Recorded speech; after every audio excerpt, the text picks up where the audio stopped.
CRIF presenta la entrevista en línea con William Meléndez.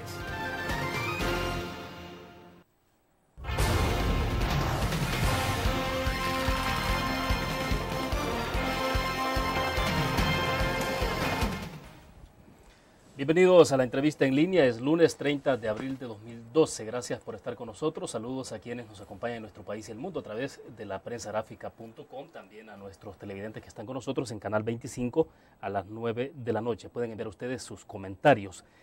Este día hablaremos del papel de la nueva unidad antipandillas y desde luego de todo el tema de la seguridad pública en El Salvador. Está en nuestros estudios el general en retiro David Munguía Payés, ministro de Justicia y Seguridad. Ministro, bienvenidos, un gusto. Un gusto, William. Saludos a todos los cibernautas y a toda la gente que nos sintoniza a través del Canal 25 también. Perfecto, ministro. Bueno, agradecerle su participación este día con nosotros. Lo habíamos tenido en varias oportunidades como ministro de Defensa, hoy como ministro de Justicia y Seguridad. Gracias por la deferencia. Para comenzar, ministro, lanzaron la semana anterior entonces la unidad antipandillas. ¿Qué hay de esto? ¿Cómo está evolucionando? Bueno, yo creo que está evolucionando muy bien, William. Yo no sé si tú recuerdas al principio de mi gestión, yo adquirí algunos compromisos con la población salvadoreña de llevar seguridad a las calles, y esto pasaba por controlar lo que nosotros pensamos y hemos comprobado que ha sido el mayor generador de violencia en el país, es decir, las pandillas. Y al interior de la Policía Nacional Civil no teníamos una unidad especializada. Normalmente las unidades especializadas de la policía son muy buenas. Tú ves la DECO, el GOPES, la HUMO, son unidades muy buenas. Sin embargo, en el tema de las pandillas pareciera que todo el mundo tenía así conocimientos generales, pero nadie era especializado ni tenía conocimientos específicos. Entonces, desde el primer momento comenzamos nosotros a conformar esta unidad. Le hemos estado adiestrando por aproximadamente 3 meses. Este no va a ser el único adiestramiento que esta unidad va a tener, porque para mantener la capacidad operativa de la unidad hay que estarla adiestrando periódicamente. Esta unidad se ha conformado ya en una subdirección junto con el Centro Transnacional de Pandillas. En este momento tenemos más de 400 elementos. Creo que dentro de un mes más o menos vamos a tener como 452 elementos. Esto va a incluir obviamente el Centro Transnacional de Pandillas, que es el encargado de identificar la relación de las pandillas salvadoreñas con las pandillas internacionales, sobre todo aquellas que operan en el área centroamericana, México y los Estados Unidos. Ya. Ministro, la naturaleza de la unidad antipandillas es la especialidad de los agentes en cómo reaccionar al momento en términos operativos, pero también en toda la parte de investigación. Sí, por eso te decía yo, y te voy a hablar de cómo está conformada para poder entender un poco la misión de esta unidad. Esta unidad está conformada por un elemento de intervención, es decir, las fuerzas de choque que van a reprimir directamente a las pandillas que están cometiendo delitos. Tenemos también un componente de investigación y otro componente de inteligencia. Es decir, los dos componentes, investigación e inteligencia, como que son los ojos y los oídos de la unidad antipandilla. De tal manera que lo normal para nosotros va a ser enviar primero a los elementos de información, es decir, a los elementos de inteligencia y de investigación, y una vez ellos tengan claro lo que está sucediendo en las áreas que nosotros vamos a operar, entonces entra la unidad a golpear la estructura criminal. Pero la unidad es bastante flexible. También podemos tomar zonas. También esta unidad puede trabajar en conjunto o también por unidades más pequeñas, es decir, esta unidad se puede dividir en unidades pequeñas para actuar en diferentes escenarios. Inicialmente hemos comenzado nosotros a operar en el Gran San Salvador. Aquí en el Gran San Salvador se cometen más del 33% de los crímenes a nivel nacional. Y esto tiene que ver también con la gran densidad poblacional. Aquí estamos comenzando a operar, pero así nos vamos a ir moviendo a a otras zonas. Hemos identificado en el país al menos 29 zonas de mayor presencia de las pandillas y ese va a ser el escenario seleccionado por esta unidad antipandilla. Independientemente de eso, si se llegara a generar una situación de crisis en algún lugar, motivado por este fenómeno delincuencial de las pandillas, también nos podamos mover inmediatamente. Ahora, estamos hablando de una unidad totalmente móvil, o sea, no son unidades o equipos que van a estar permanentemente en ciertos lugares, o sea, la característica, pregunto, es totalmente la movilidad. Sí, la movilidad, sin embargo, vamos a trabajar por misiones y por tareas en las áreas donde vamos a estar operando. Van a haber misiones y tareas específicas que pudieran requerir que esta unidad permanezca allí un tiempo. Puede ser 15 días, un mes, 2 meses, hasta que se logren y se consoliden los objetivos. Y luego pues nos vamos a ir moviendo a otras zonas. Pero te digo, no vamos a estar arraigados necesariamente. Si surge una necesidad, la unidad puede partirse y con un módulo de la unidad ir a operar a otro lugar. La verdad es que tenemos bastantes efectivos. Estamos hablando de que solamente en el área de intervención tenemos casi 300 efectivos. De ahí viene la parte investigativa, la parte de inteligencia. Pero con 300 efectivos tú puedes enviar 100 efectivos a una zona, 100 efectivos a otra, 100 efectivos a otra zona. O sea, pudiéramos estar trabajando 3 o 4 zonas simultáneamente con la cantidad de efectivos que tenemos. ¿Es imposible que vaya a haber duplicidad de funciones o de atribuciones, responsabilidades? No, tú te referís con el resto de unidades de policía que trabajan en la zona. No, fíjate que cuando hablamos nosotros de las delegaciones, subdelegaciones y puestos, normalmente estas unidades no tienen esa gran capacidad de perseguir el crimen. Más bien estas unidades tienen la capacidad de reaccionar ante hechos consumados. Por ejemplo, cuando se van a poner denuncias, a partir de ese momento se comienzan las investigaciones y las unidades operan. Sin embargo, esta unidad antipandilla va a perseguir las estructuras criminales de las pandillas. Yo he dicho muchas veces, si la pandilla no está cometiendo crímenes, pues no va a ser perseguida, ¿verdad? Pero aquellos que estén cometiendo crímenes, aquellos que estén extorsionando o estén involucrados en homicidios o otro tipo de delitos, esta unidad la va a perseguir. ¿En cuánto tiempo esperan ustedes resultados? Porque la unidad entró en operaciones la semana pasada, ¿no? Sí, apenas entró la semana pasada y bueno, los resultados los vamos a ir viendo a diario. Sin embargo, en el mediano y el largo plazo es que vamos a ver resultados, es decir, vamos a ver resultados a los 6 meses, al año, y eso lo van a demostrar las estadísticas. De acuerdo, vamos a hacer nuestra primera pausa comercial, volvemos con más.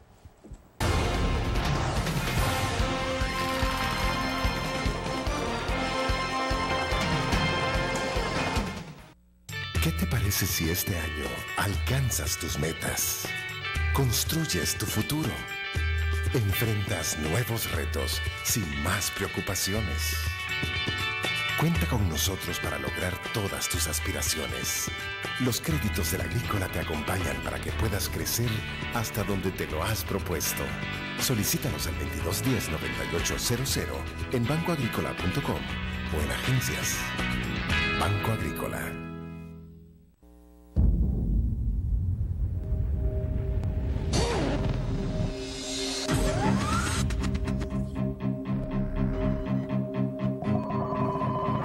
De una estrategia financiera desde los negocios y la actividad económica hacia toda Centroamérica. El Economista Regional, una revista especializada donde encuentras el panorama empresarial y los principales movimientos financieros. El Economista, el modelo regional de información económica.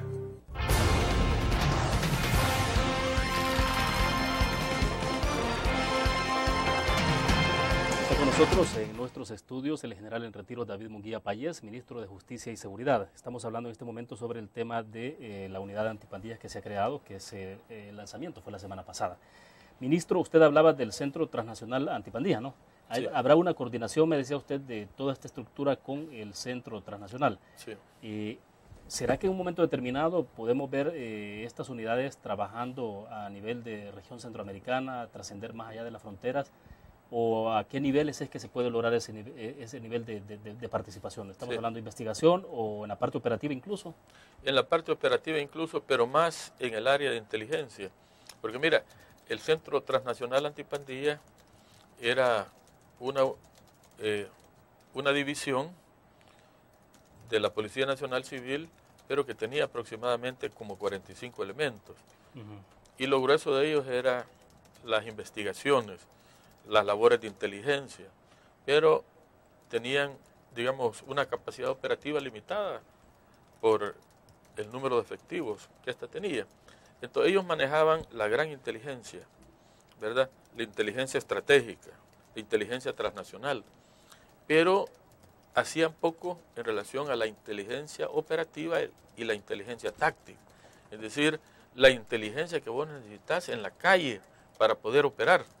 Entonces aquí, uniendo en una sola subdirección el Centro Transnacional Antipandilla y esta unidad antipandilla, está combinando los tres niveles de inteligencia, la gran inteligencia y la inteligencia de las calles. Y obviamente con este número de efectivos que tenemos, vamos a poder operativizar más los resultados de la inteligencia y de las investigaciones. Ya, como el tema de las pandillas ha trascendido al país, a las fronteras, ha trascendido de Guatemala, a otros países de la región, a nivel ya de región, de Centroamérica, ¿hay alguna posibilidad de coordinación a otros niveles? Bueno, fíjate que esta idea de la creación de esta unidad antipandilla creo que va a ser replicada por otros países centroamericanos. Ya la ILEA está hablando y está invitando a los países centroamericanos, especialmente los del Triángulo Norte, que son los países más violentos de Centroamérica y consecuentemente más violentos del mundo, los está invitando a que vengan a conocer esta unidad antipandilla y le está dando una excitativa para que en sus respectivos países conformen unidades como la nuestra. Entonces no estamos previendo nosotros operar a nivel centroamericano con esta unidad. Sin embargo, el Centro Transnacional Antipandilla sí da información a los otros países centroamericanos, pero la idea es que cada país centroamericano pudiera tener una unidad similar a la nuestra. O sea, es posible entonces que se haya una réplica a nivel centroamericano, sí. Pero es decir, me imagino que habrá también un compás de espera para saber resultados. Bueno, pues yo creo que no. Es que los pronósticos de esta unidad y la proyección que tienen son evidentes, William. Y por eso es que ya se están mandando mensajes a los diferentes países para que emulen el trabajo que estamos haciendo nosotros. Es que mira, aquí El Salvador se ha puesto a la vanguardia en el combate en contra del crimen, especialmente en contra de las pandillas en América Central. Si mientras en el país nosotros hemos bajado de un promedio de 14 muertos diarios que veníamos teniendo hace aproximadamente 2 meses a un promedio entre 4 y 5 muertos al día, este asunto es impactante. Si tú ves, por ejemplo, en los países vecinos, ¿qué está sucediendo en Honduras? Donde tenés 28 muertos en el día, imagínate, 28 muertos en el día. En Guatemala tenés 17, 22 muertos en el día. Lo que se ha hecho aquí en el país, lo que hemos logrado nosotros, es verdaderamente impactante. Entonces, todas estas iniciativas que nosotros estamos desarrollando aquí en El Salvador están siendo vistos con lupa por los países centroamericanos, pero no solamente por los países centroamericanos. Mira, ya la OEA ya mandó a algunos observadores a hablar aquí con nosotros y sobre todo con Monseñor Colindres y Raúl Mijango para ver cuál es el trabajo que ellos están realizando aquí, que ha contribuido también en forma importante a disminuir la violencia en el país. Ya creo que el 28 de mayo va a estar presente en el país el secretario de Seguridad Multidimensional de la OEA, ¿verdad? Para venir aquí al lugar in situ, a ver qué estamos haciendo nosotros y por qué estos logros que estamos teniendo, para poder emularlos en otras partes. Bien, vamos a hacer una pausa. Sí me interesa que continuemos con ese tema. Sobre todo, ministro, porque hay quienes que de alguna forma están diciendo, bueno, que tanto lo que estamos presenciando de disminución de homicidios, que es una noticia muy importante, muy relevante para El Salvador, sin duda alguna, yo creo que eso a cualquier país del mundo le hace que traer la mirada, pero qué tanto los méritos es efectivamente porque hay un trabajo profundo desde la seguridad pública en este país para combatir la situación de los homicidios, o el mérito es porque ha habido ese acuerdo entre pandillas para disminuir y no seguirse matando. Dejo plantear la interrogante, vamos a hacer una pequeña pausa.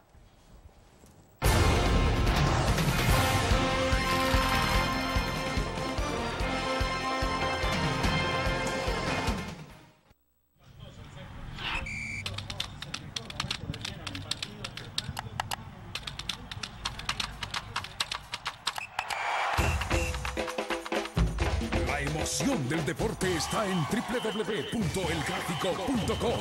Ingresa al nuevo escenario deportivo y descubrí toda la pasión del deporte. Fotos, videos, fichas y resultados de las mejores ligas del mundo. Elgráfico.com. Conectados por deporte. Learn. La revista más innovadora y moderna de todos los tiempos. Única en su estilo, creativa. Un espacio exclusivo y reservado de entretenimiento y diversión, llevada al máximo. Blur. Time Out, Movie, lo mejor de la cartelera. Art. Shopping, la guía de la moda. Go, viajes cortos fuera de la ciudad. Blur.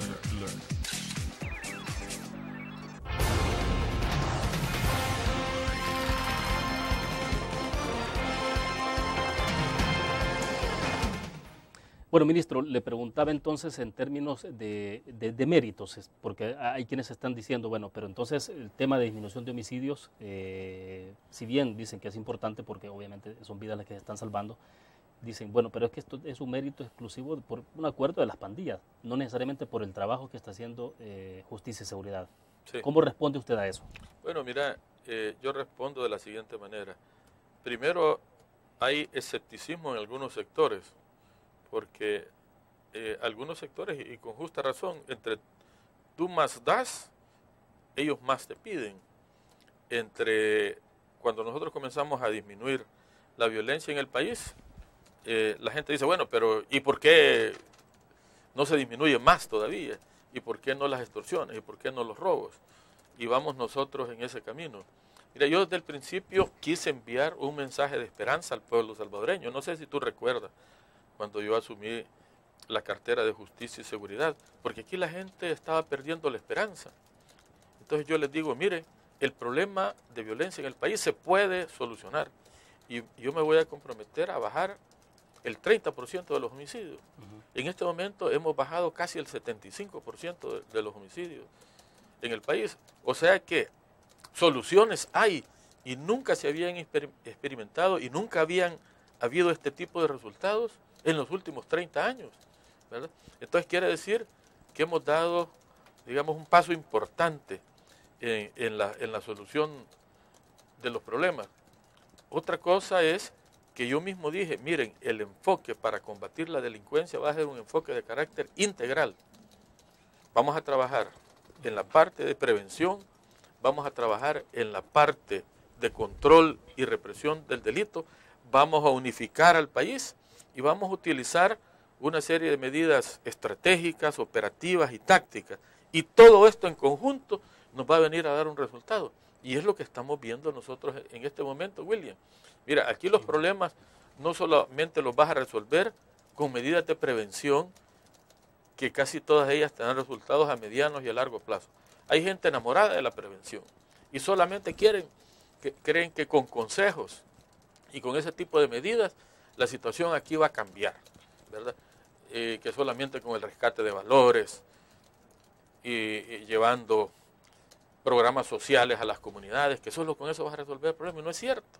Hay otra gente que piensa al contrario, que piensa que solamente con la represión, sacando de circulación a los delincuentes, metiéndolos a la cárcel y teniéndolos allí con una serie de restricciones, así vas a solucionar el problema. Es decir, los enamorados de la represión. Los enamorados de la represión, nosotros dijimos no, ¿verdad?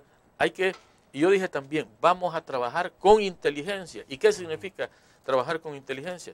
Significa combinar, ¿verdad?, de una manera correcta y apropiada todos estos elementos que te he hablado yo, para que al final te den un resultado.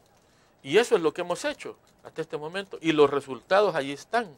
Mira, hay cosas que nosotros las podemos hacer y otras cosas que hay que dejar que otras personas las hagan.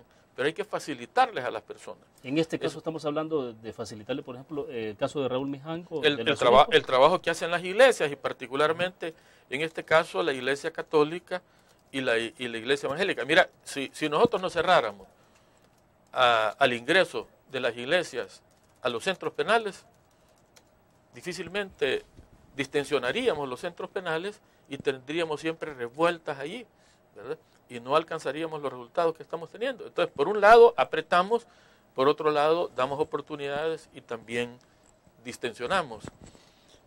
Nosotros hemos estado colaborando, ¿verdad?, con las iglesias, y en esta oportunidad con la Iglesia Católica y con Raúl Mijango, para que nos ayuden a resolver uno de los problemas que habíamos planteado y que nadie nos creía. Mira, a mí me criticaron mucho cuando yo dije que el principal generador de violencia aquí en el país eran las pandillas, y que más del 90% de los homicidios los estaban cometiendo ellos.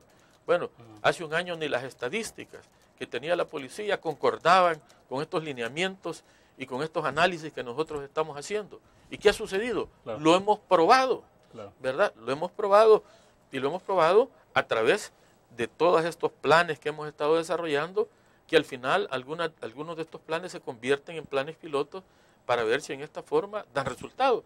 Y hasta ahora los resultados están. Mira, están porque tenemos aproximadamente 10 muertos menos cada día. Es decir, que estamos hablando de que tenemos 300 muertos menos cada mes, ¿verdad? O sea que vamos a terminar con 3.600 muertos menos durante el año. ¿No te parece a ti que eso es importante, que es un logro importante para el país? Claro, claro. No, sin duda alguna que eso, yo creo que, no sé, o sea, incluso periodísticamente hablando, uno lo entiende perfectamente y sabe por lo que significa una vida incluso. No digamos esa cantidad de la que usted está hablando que puede ser al cierre de este año. Pero mira, William, si la gente que me está escuchando debe de saber que cuando hablamos de que vamos a tener posiblemente 3.000 muertos menos este año que el año pasado, pudiera estar el hijo de las personas que me están escuchando, o él mismo pudiera formar parte de uno de estos muertos. O sea, no es cierto que también algunos dicen, bueno, pero es que al final son pandilleros los que están muriendo. O sea. Bueno, también es cierto que de estos muertos la mayor parte son pandilleros, pero ¿qué es lo que sucede? Y que muchas veces la gente no entiende, y me lo han dicho a mí. Mire, general, deje que se maten, hombre, si al final es entre ellos que se están matando. Me dicen algunas personas. Yo les digo, en esta guerra que se ha estado dando entre estos grupos de pandillas, cada vez que mueren 10 personas, ¿qué es lo que hacen ellos? Reclutar 10 personas o reclutan 15 personas. Y es reclutado, igualmente puede ser tu hijo, que después se va a morir, ¿verdad?, en esta guerra entre pandillas. Entonces no es cierto que dejándolos que se maten ellos, ¿verdad?, se van a terminar, porque ellos mismos se van a extinguir. Si ellos reponen cada vez sus cuadros, y eso te trae otras consecuencias, que el reclutamiento ya no es como antes por simpatía a la pandilla, sino que se convierte en un reclutamiento obligatorio. Es decir, cuando la pandilla dice, este joven tiene que ser incorporado, o este chavo, como dicen ellos, o vato, tiene que ser incorporado, ese tiene que ser incorporado, si no lo pueden matar, ¿verdad? Entonces, esos son los resultados de no entender bien el problema. Yo planteé desde el principio, yo dije, el 90% más de los homicidios lo comete la pandilla, y de ese 90%, si lo convertimos en un 100%, el 85% de los muertos son entre pandillas, y nadie me creía. Y hoy, con esto que está sucediendo, lo hemos podido comprobar. Mira, el problema de las pandillas aquí es tan grave que ya no es un problema de delincuencia común, y este es otro tema, ¿verdad? El tema de la reforma legal e institucional, porque si las pandillas no son delincuencia común, entonces quiere decir que nuestro sistema legal para combatir la delincuencia común no pega para poder combatir este fenómeno de las pandillas. Es otro punto de reflexión para la ciudadanía. Bien, debo hacer una pausa. Cuando regresemos, explíqueme entonces qué implica esto. Es decir, estamos hablando entonces de necesidad de replantear el andamiaje legal en nuestro país para hacer frente de otra manera. Vamos a una pausa.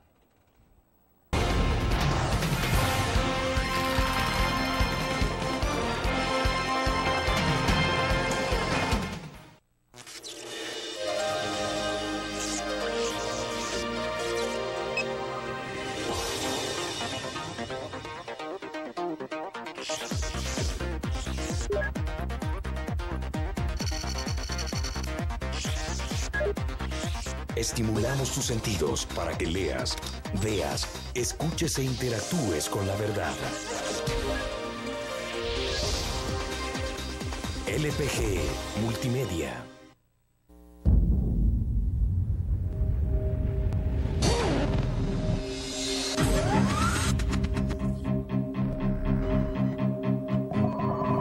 El inicio de una estrategia financiera desde los negocios y la actividad económica hacia toda Centroamérica.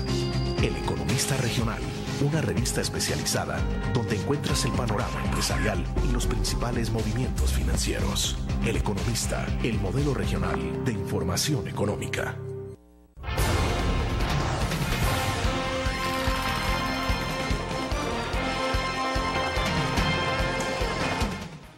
Ministro, entonces, a partir de lo que se ha logrado en este momento, que tiene que ver con la disminución de homicidios, la creación de la unidad antipandillas, la respuesta que se está dando desde Seguridad Pública, entonces, usted dice, habla ahora de una reforma legal e institucional. Sí. Para poder responder adecuadamente a un fenómeno que dice usted, se ha ido transformando. Claro, así es. Entonces, ¿qué implica eso? ¿Hay que hacer reformas de Código Penal, Código Procesal Penal? Hay que hacer reformas en ambos códigos y nosotros las hemos estado trabajando. Este fue otro compromiso, porque nosotros sabíamos cuál es el problema, William. Y nos comprometimos a varias cosas. La unidad antipandilla era un compromiso que ya lo cumplimos, disminuir los homicidios en un 30%, ya lo sobrepasamos, generar confianza en la población salvadoreña, eso lo estamos construyendo. También nos comprometimos a hacer reformas de carácter legal. Pero hoy la gente va a entender mejor, y nuestros políticos, el por qué estamos planteando nosotros las reformas. Pero esa la está trabajando la unidad coordinadora del sector justicia a través de la UTE.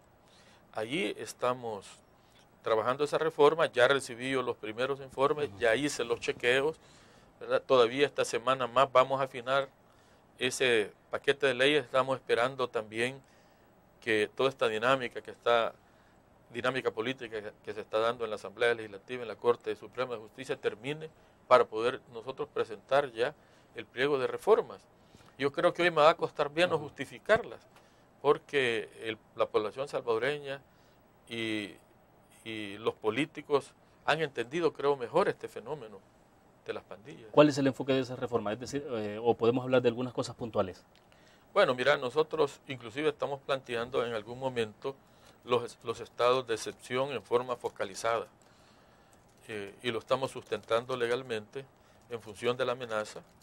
Creo que en términos generales a las autoridades, y no necesariamente a la policía nada más, sino que a todas las autoridades se les debe dotar con mejores instrumentos para combatir este fenómeno delincuencial, que te digo, ya no es delincuencia común, ya no es el ratero, ya no es aquel que mata, sino que estamos hablando de organizaciones bien estructuradas, ¿verdad?, aquí en el país. Yo te comentaba antes de esta reunión que hemos ordenado un censo para determinar el número de pandilleros que hay en el país. Y las cifras que nos están saliendo son verdaderamente cifras preocupantes, ¿verdad? Estamos hablando ya más de 60.000 pandilleros en la mitad de los municipios del país. Claro, todo esto tengo que corroborarlo, ¿verdad? Pero esas son las proyecciones que estamos teniendo nosotros en este momento. Ahora, pero entonces... Y si a eso le agregas, William, solamente para terminar la idea, que la mayor parte de las familias de estos pandilleros viven de las extorsiones, ¿verdad? Ese asunto es algo que el pueblo tiene que conocerlo. tenemos que buscarle salida, porque hay una realidad. Nadie en este país quiere darle trabajo a los pandilleros, porque les tiene temor. Aún aquellos que se han reconvertido, es decir, aquellos que han renunciado a pertenecer a las pandillas, la gente no les quiere dar trabajo. Claro, pero es que eso lleva ya a hablar de, el presidente hablaba de un acuerdo de nación. Entiendo que incluso este mismo día hay una reunión del presidente de la República con la ANEP, con Sí. la principal gremial de empresarios del país, y debo entender que uno de los puntos que se abordan tiene que ver con eso. O sea, Precisamente el señor presidente ha hecho ese llamado para que la gente tome conciencia y le busquemos solución a este problema. Tenemos que solucionar el problema de la pobreza aquí en este país, de la marginación. En el caso particularmente de las maras, tenés que crear fuentes de empleo donde solo estén ellos, posiblemente, ¿verdad? Porque va a ser difícil integrarlos a las empresas, porque la gente no les quiere dar trabajo. Es decir, ser pandillero al mismo tiempo de que se mira al pandillero como un criminal, pero al mismo tiempo se mira como una persona a la cual no le vas a dar tu trabajo. Entonces quiere decir que los pandilleros siempre van a estar desempleados. Entonces, ¿qué es lo que van a hacer? Lo que van a hacer es vivir siempre de las actividades criminales. Entonces tenés que romper tú eso. pero dar ese paso no es tan fácil. Es decir, Sí, no es tan fácil. usted decía hace un momento, crear estructuras, entonces, ¿qué? Unidades de trabajo, fábricas, Sí, solo para pandilleros. Yo Entonces, sé lo que estoy pensando, que deberían de ser fábricas solamente pandilleros, a lo mejor tener algunos monitores, ¿verdad? Pero más bien que ellos se integren a ese tipo de trabajo, porque sería irreal, pienso yo, pensar que las fábricas se van a abrir para ellos. Ahora estamos hablando de pandilleros rehabilitados, en rehabilitación. Bueno, pandilleros en rehabilitación y aquellos que están, digamos, en fase de ingresar a las pandillas, ¿verdad? Y tenemos que hablar también de programas de rehabilitación y de reinserción para que esta gente pueda integrarse también a la sociedad. Perfecto. Vamos a hacer otra pausa comercial y regresamos con más de la entrevista en línea.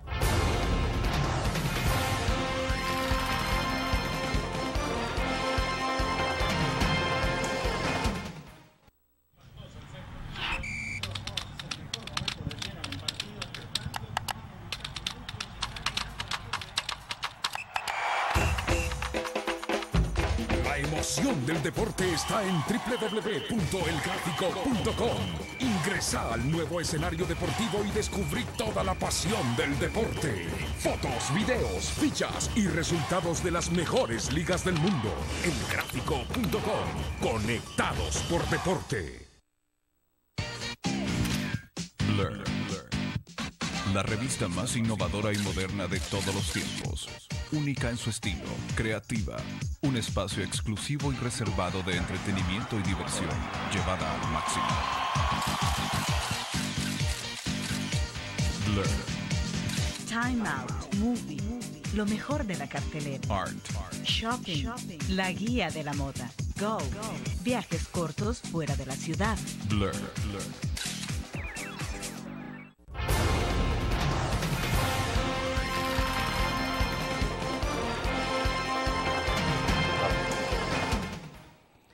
Bueno, ministro, hay algunas inquietudes que nos han llegado a través de Twitter, Facebook. Por ejemplo, Bessie Ríos nos decía, referente de los otros temas que conversábamos antes, ¿por qué ocultar el número de víctimas en el caso de los asesinatos y convertir esto en una especie de top secret? Entiendo que se refiere a la parte donde ustedes decidieron de que se centralizara toda esta información. Sí. La otra parte que ella pregunta es, ¿bajo qué criterios los menores tendrán derecho a visita íntima? Está hablando de los centros de readaptación. Sí. Son dos temas. Sí, bueno, mira, el Centro de Readaptación de Menores está fuera de la jurisdicción del Ministerio de Justicia, porque el ISNA lo está trabajando. Claro. Entonces no me quisiera meter yo a opinar allí. Pero la otra pregunta, ¿cuál era? En el caso de las reservas que se establecían sobre dar a conocer el número de muertos, dice ella una especie de top secret sobre eso. Sí, bueno, no es top secret. Mira, esto obedece a algunas razones y una de ellas es que diferentes agencias de la Policía Nacional Civil, inclusive del Estado, daban información diferente. O sea, no se consolidaban los datos estadísticos Entonces después nos contradecíamos. Entonces la gente veía falta de seriedad entre nosotros. Y la otra cosa es que se daban de una manera que lo que hacía es causar pánico en la población y al mismo tiempo exaltar, digamos, un carácter como heroico de la misma delincuencia. Y eso nos estaba perjudicando. Hoy hemos querido ser más serios, ser más responsables, consolidar los datos estadísticos. Inicialmente habíamos pensado nosotros que una vez al mes íbamos a dar a conocer las cifras reales estadísticas, pero nos dimos cuenta también que los periódicos andan atrás de la noticia y por andar atrás de la noticia, que es normal, digamos, ellos andan haciendo su trabajo, los periodistas, también les dan información equivocada. Entonces hemos decidido semanalmente dar una conferencia de prensa donde vamos a dar a conocer los datos estadísticos consolidados de la Policía Nacional Civil y poder en ese momento ocuparlo como una oportunidad para aclarar algunas dudas que tengan los medios y que la transmitan a la población salvadoreña. Es decir, entonces la conferencia todavía no se ha institucionalizado. Se había institucionalizado una vez al mes. Sin embargo, hoy lunes, por ejemplo, hoy en la tarde, vamos a dar una conferencia de prensa después de aproximadamente 10 días, donde vamos a informar, digamos, los avances y los datos estadísticos en cuanto a los principales, a las principales expresiones criminales aquí en el país. ¿Y es una conferencia en la que participará usted o el director de la policía? Vamos a participar ambos. El subdirector de la policía va a dar los datos estadísticos, yo voy a hablar de los aspectos políticos, estratégicos del ministerio, y ahí van a tener los periodistas la oportunidad de hacernos preguntas a todos. Lo que se va a compartir es el dato que nos daba, el dato grueso del número de asesinatos. Sí, bueno, vamos a hablar no solamente de asesinatos, vamos a hablar de otros delitos como extorsiones, asaltos, robo de vehículos, violaciones, etcétera. O sea, vamos a poder entonces conocer la tendencia de comportamiento de todos esos delitos semanalmente. Sí, van a conocer ustedes lo que ha sucedido en cada uno de los días que no hemos cubierto hasta la fecha. ¿Y eso no es una señal de querer ocultar información? Le No, pregunto, no. Es decir, No, había un poco suspicacia en términos de decir, bueno, acá lo que se quiere es ocultar entonces el número real de víctimas mortales. No, no, eso nunca lo vamos a hacer y sería irresponsable de parte de nosotros. Lo que queremos es ordenar, ¿verdad? Porque, ¿qué es lo que sucedía antes? Que a cualquier jefe policial de una subdirección que no tenía que ver muchas veces con la subdirección de investigaciones, ni el Centro Transnacional Antipandillas o de la inteligencia policial, algún subdirector tenía alguna información, ahí la daba, y los periódicos la sacaban y la daban como que esa era la información real, y después nos dábamos cuenta que esos datos no coincidían con las estadísticas oficiales que llevábamos nosotros. Entonces teníamos que salir contradiciendo a esta persona y eso causaba confusión, y no solamente eso, sino que crítica de parte de la gente y de los medios. La misma policía no sabe lo que está pasando en su interior. O sea, lo que queremos ser es más responsables a la hora de dar la información. ¿Y ese dato que conoceremos semanalmente, ese dato es el mismo que tendrá Medicina Legal, el mismo que tendrá la Fiscalía?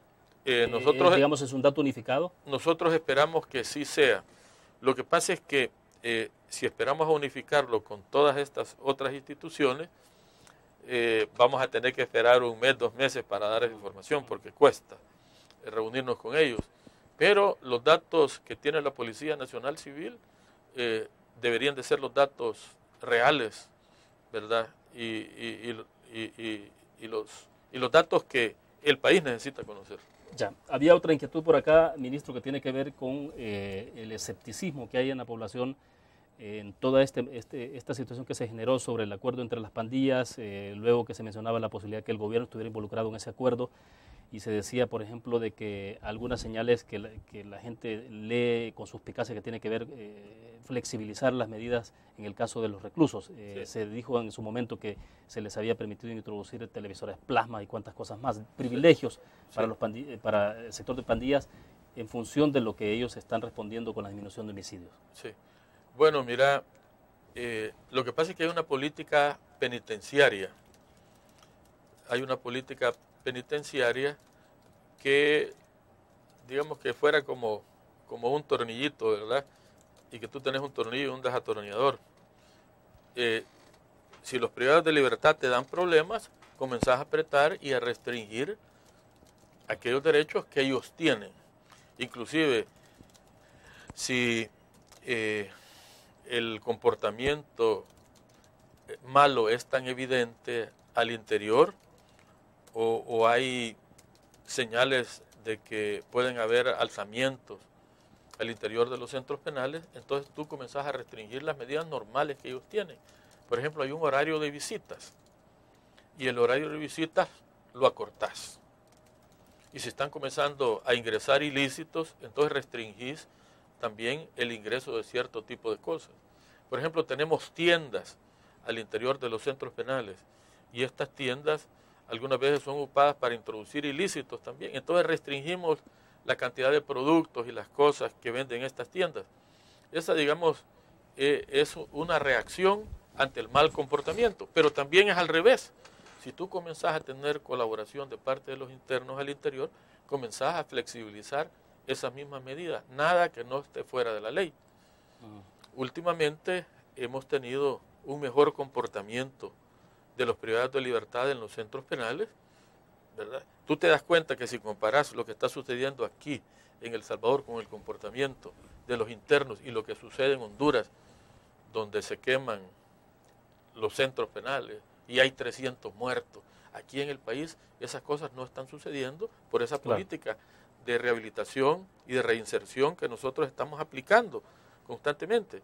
Entonces, habíamos nosotros retirado radios y televisores y algunos televisores del interior de los centros penales. ¿Qué es lo que nos dice la ley? La ley nos dice que pueden haber televisores y radios en los centros penales. Lo que no pueden haber es televisores y radios adentro de las celdas. Entonces todo eso lo habíamos retirado nosotros como una medida, digamos, especie de castigo para algunos privados de libertad en algunos centros porque se estaban portando mal. Sí, sí. Entonces, en la medida que ellos colaboran con el aseo, que no dan problema, entonces nosotros comenzamos a restituir estas medidas.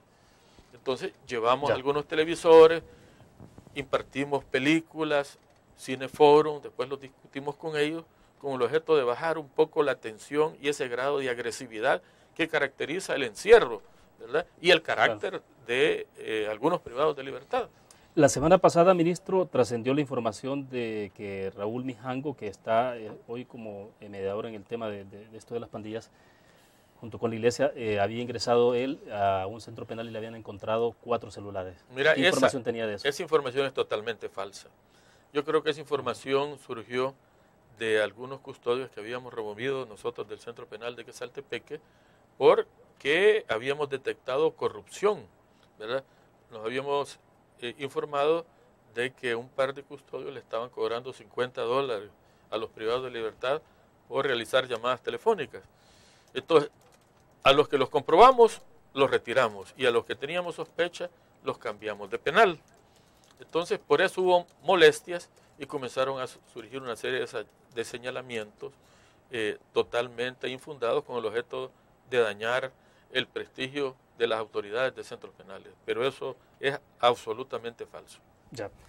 Sergio nos está escribiendo desde San Salvador a través del chat. Dice, ¿por qué si saben dónde están anidados los delincuentes no van tras ellos? Atacarlos en su propia casa y terminarlos de una vez. Sí.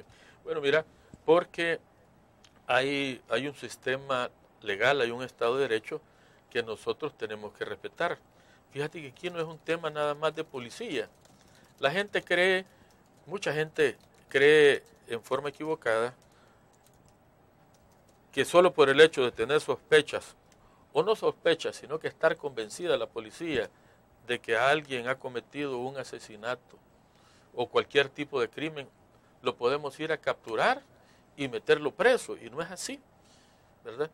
Nosotros podemos capturar, en caso que se comete un delito, es la Fiscalía la que nos direcciona y nos dice que tenemos que ir a hacer las capturas, pero no podemos capturar a una persona mientras no tengamos bien sustentado un caso. O sea, hay que seguir un procedimiento, que es una captura, el fiscal toma el caso, el fiscal sustenta el caso y lo lleva a los tribunales con suficientes pruebas para que los tribunales decidan, condenen o absuelvan a esta persona. Claro. Y y si el fiscal no sustenta bien el caso, pues se cae en los tribunales. Entonces no es un tema nada más de ir a capturar y meterlos presos, ¿verdad? Tenemos que respetar el Estado de Derecho. Bien, perfecto. Vamos a ir a nuestra última pausa comercial. Regresamos al cierre.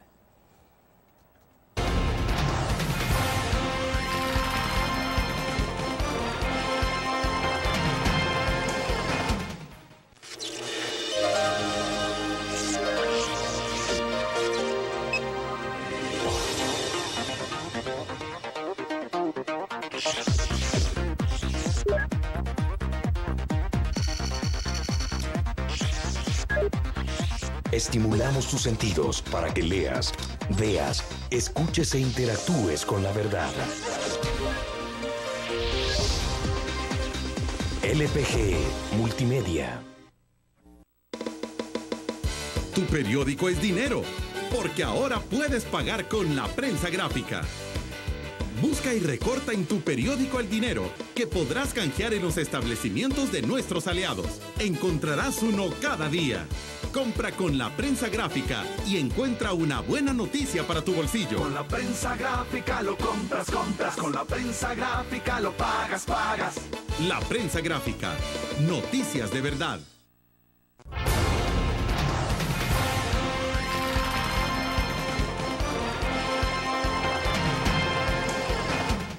Ministro, este día en la edición impresa de la prensa gráfica llevamos una entrevista con Edgardo Buscaglia. Él es el presidente del Instituto de Acción Ciudadana de México, que estuvo en nuestro país recientemente.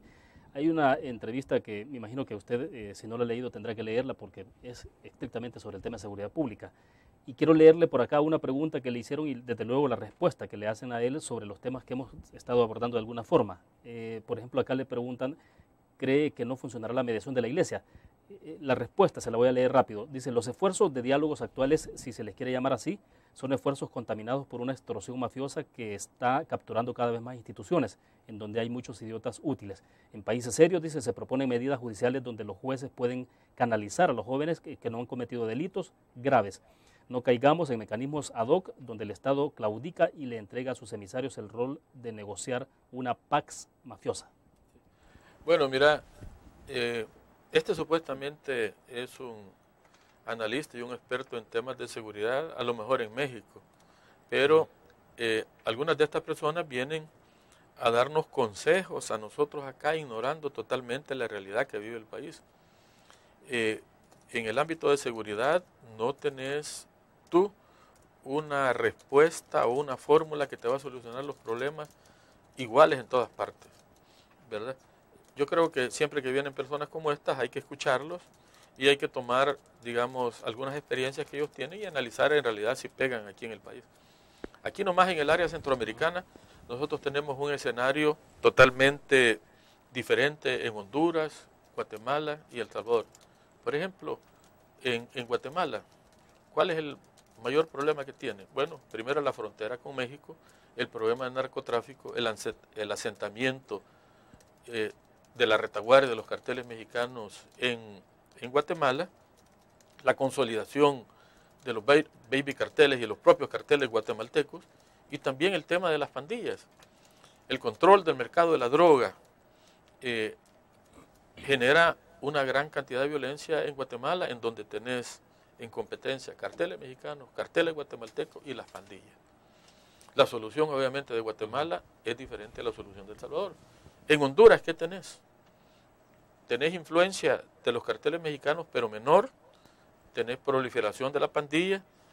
Tenés Honduras, que es un sitio donde aterrizan la mayor parte de vuelos clandestinos que vienen de América del Sur, que van para los Estados Unidos con droga, y ahí son distribuidos a través de la red vial hacia El Salvador, hacia Guatemala, en dirección a los Estados Unidos.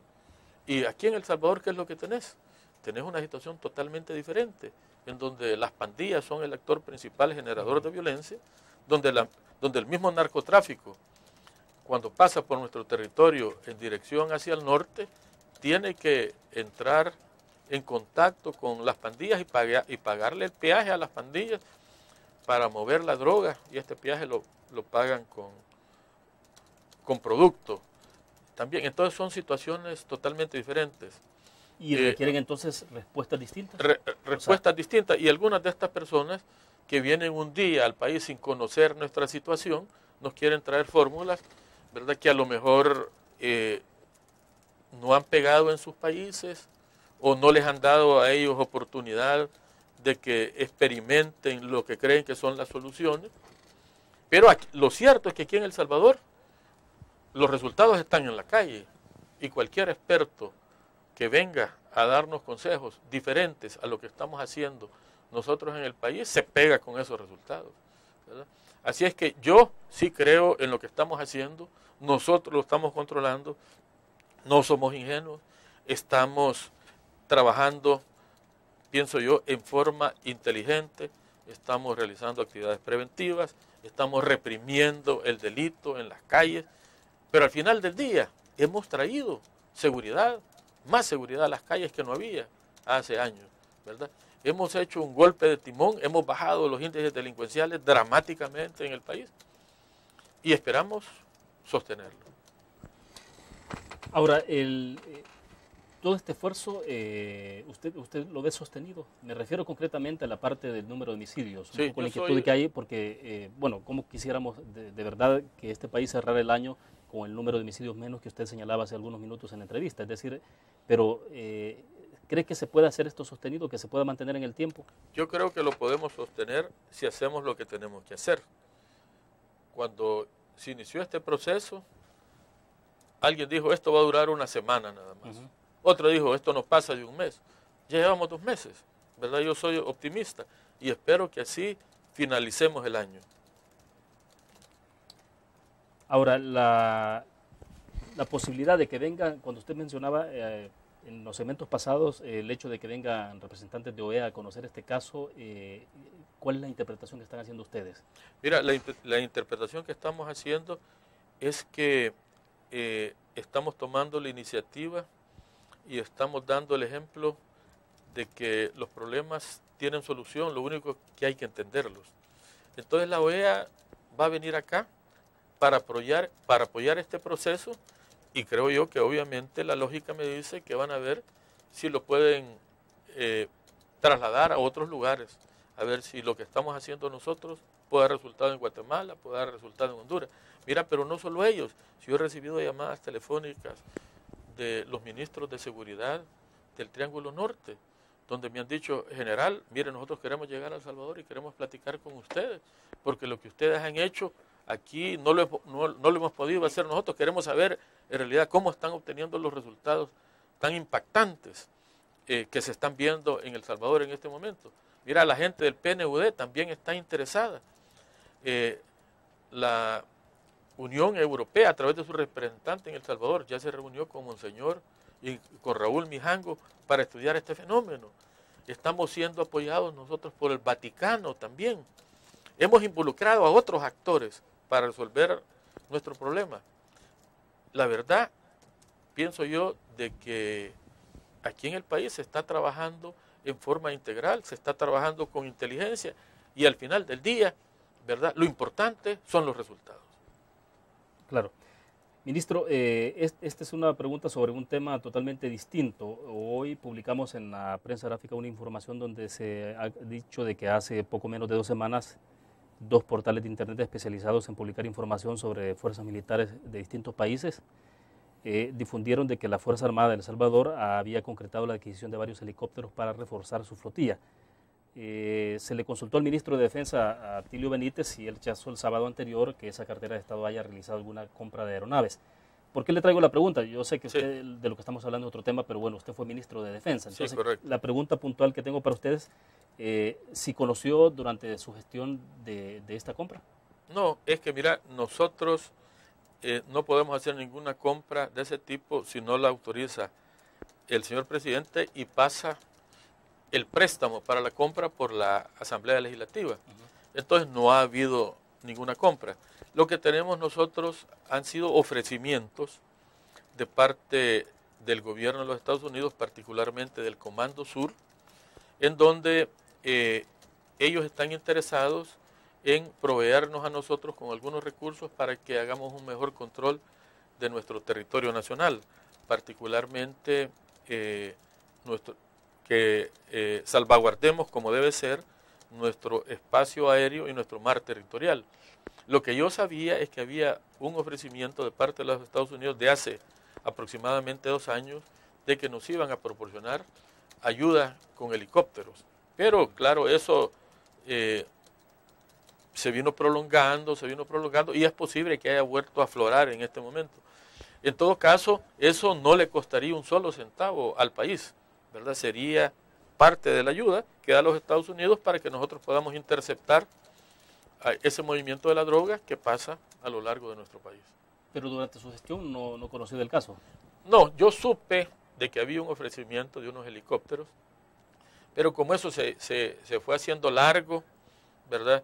Y no prosperaba, entonces así se mantuvo, más o menos dormido. Es posible que ahora los Estados Unidos, con la visita del señor presidente a Cartagena, las pláticas de seguridad que tuvimos con el presidente Obama, se haya reactivado nuevamente. Pero no ha implicado entonces erogación de fondos. No, para nada. O sea, no ha habido ninguna erogación de fondos, ¿verdad? Cualquier erogación de fondos de ese tipo tendría que pasar por la Asamblea Legislativa y no hay nada de eso. Bueno, perfecto. Ministro, queremos agradecerle infinitamente que haya participado. Muy amable. Muchas gracias.